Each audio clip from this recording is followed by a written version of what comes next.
Ladies and gentlemen, welcome to the channel. Today I'm going to show you how you can prevent unauthorized Microsoft Store purchases. So there are a few ways to go ahead with this. So first of all, you need to require a password for every purchase. So navigate to the Microsoft Store app and click your profile icon in the top right corner. Select app settings, then purchase sign in, and then turn it off. I want to buy without a password. So this over here will ensure that every purchase requires authentication, preventing accidental or unauthorized transactions. The next thing is the family purchase controls. So visit family.microsoft.com and sign in as the family organizer. Select the family member that you want to manage, navigate to spending settings, and enable ask to buy.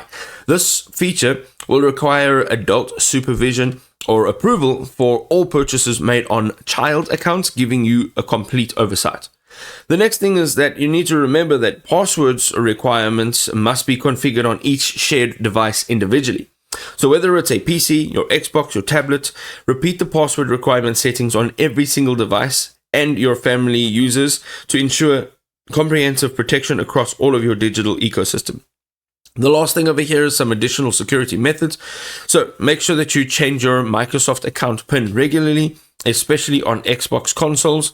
Monitor payment methods and review charges via your Microsoft account dashboard. Enable purchase passkeys on Xbox for any extra layers of protection that you may need, and then set up email notifications for all your purchase activities so that when there is a purchase made, you actually get notified.